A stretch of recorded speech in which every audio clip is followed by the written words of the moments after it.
Cintaku melintasi angkasa, tak terhalang gravitasi. Dalam gelapnya jagat raya, kau tetap jadi cahayaku.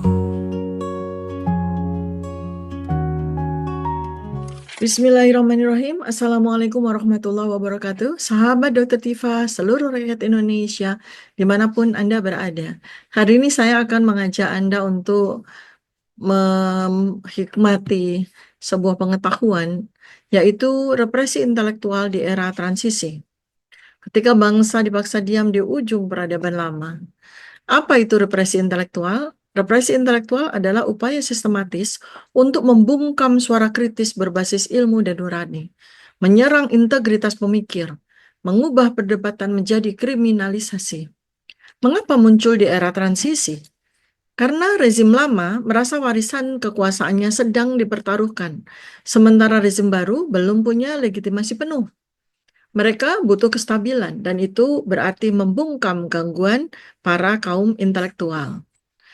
Ada fase-fase represi intelektual. Pertama, dilakukannya delegitimasi simbolik kepada orang-orang tertentu. Oh, itu bukan dokter beneran, itu dokter abal-abal, itu ahli yang ecek-ecek, itu tidak relevan ilmunya, atau mereka bukan siapa-siapa, gitu. Kemudian fase kedua adalah reduksi identitas, ad hominem, menyerang karakter, bukan argumen yang diserang. Menyerang orang, membuat orang takut, bukan karena salah, tapi karena bisa dijadikan salah. Fase yang ketiga adalah kriminalisasi narasi. Pasal karet dipakai, laporan polisi, pembunuhan karakter di media sosial, inilah bentuk legalisasi represi. Fase yang keempat adalah narasi tunggal nasional. Negara hanya menerima satu narasi, yaitu stabilitas. Padahal di balik itu ada ketakutan akan hilangnya penguasaan atas kekuasaan dari rezim lama. Pola sejarahnya bagaimana? Represi intelektual bukan pertama kali. Di Indonesia saja, masa era Soekarno, para ekonom kritis dicap anti-revolusi.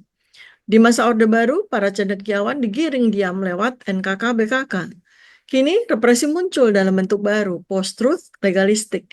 Tentu, ini tema yang sangat besar, makanya saya mau ajak Anda untuk benar-benar mendalami, menganalisis secara jelas, sehingga Anda memahami betul apa itu represi intelektual dan bagaimana mekanisme itu dipakai sekarang untuk membungkam, mengontrol, dan mengarahkan pemikiran bebas yang dianggap mengancam status quo kekuasaan. Yang memiliki status quo kekuasaan ini rezim lama yang baru kemarin ya. Jadi bukan yang baru. Jadi kekuasaan politik, kekuasaan agama, ekonomi, budaya, dan memang represi intelektual itu sering sekali terjadi pada masa transisi dari satu kekuasaan kepada kekuasaan berikutnya. Masa transisi ini terjadinya ketika sistem lama mulai runtuh, lalu sistem baru belum sepenuhnya stabil. Pemerintahan lama sudah tidak relevan lagi dan mulai runtuh kekuasaannya, sementara pemerintah baru belum sepenuhnya stabil, begitu ya. Nah, disinilah represi intelektual menjadi sebuah mekanisme pertahanan elit di masa pemerintahan yang lama untuk tetap menjaga dominasi mereka dalam situasi ketidakpastian saat ini. Dan pola sejarahnya kurang lebih selalu sama ya, mengikuti sebuah pola spiral. Pertama adalah intelektual melakukan inovasi, narasi bebas, kemudian mengancam rezim, ya, kemudian rezim melakukan represi, seleksi dan adaptasi, lalu integrasi ke sistem baru. Jadi memang ini masanya gitu. Ini masanya dilakukan represi intelektual. Biasanya represi intelektual akan menyasar, pertama adalah landasan filosofinya. Represi itu bukan hanya soal kekuasaan pragmatis, tapi didasari oleh ideologi-ideologi tertentu. Misalnya, kebajikan tertinggi atau summum bonum. Menjaga tatanan itu dianggap lebih penting daripada kebebasan berpikir individu. Kemudian ketakutan terhadap anarki, kebebasan berpikir itu risikonya menimbulkan chaos. Otoritas absolut, kebenaran dianggap monopoli pihak tertentu. Kemudian konsepsi kebenaran tunggal berasal dari Kitabullah itu akan mengancam ideologi negara.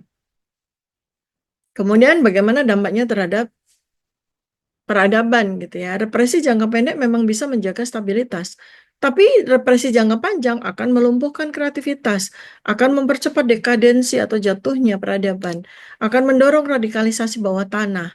Orang-orang yang tidak puas akan bergerilya di bawah untuk menyampaikan aspirasinya dan membuat inovasi lahir di luar sistem yang resmi. Ada sebuah hukum besi sejarah. Dimanapun inovasi dibungkam, inovasi akan mencari jalur liar, kadang dalam bentuk revolusi, kadang dalam bentuk migrasi intelektual. Itulah hukum besi sejarah. Beberapa kasus penting dalam sejarah terkait dengan represi intelektual. Dan transisi peradaban yang terjadi itu selalu membuka peluang dua jalan. Pertama adalah represi itu sendiri, karena penguasa itu ketakutan terhadap para kaum intelektual, maka dia dikendalikan habis-habisan untuk mencegah terjadinya ketidakpercayaan kepada penguasa. Tapi apa hasilnya? Stagnasi. Dari stagnasi apa lagi dampaknya? Keruntuhan dari peradaban. Kemudian yang kedua adalah adaptasi cerdas. Penguasa memberikan ruangan untuk kaum intelektual melakukan inovasi-inovasi dan kemudian menyerapnya tanpa menghancurkan stabilitas. Dengan cara seperti itu maka lahirlah peradaban baru yang lebih kuat daripada yang kemarin. Contoh sukses adaptasi yang kedua tadi ya, itu pada masa dinasti Abbasiyah awal. Bagaimana dinasti Abbasiyah penguasanya itu memasukkan filsafat Yunani melalui Baitul Hikmah. Kemudian contoh sukses adaptasi berikutnya adalah Renaissance Eropa, karena melibatkan pemikiran bebas yang terinspirasi dari dunia Islam. Kemudian ada contoh kegagalan represi ya, misalnya dinasti Qin membungkam luar biasa kaum intelektual, maka dinasti Qin jatuh dengan sangat cepat. Kemudian Inkuisisi Spanyol, terjadi stagnasi intelektual karena benar-benar dihambat, akhirnya terjadi apa? Kemunduran nasional.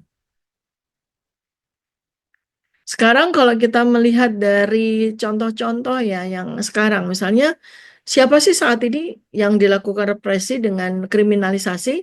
Saat ini yang paling baru ini ada 4 sekawan ini ya, Dr. Tifa, saya sendiri menarasikan selain medis juga geopolitik ya.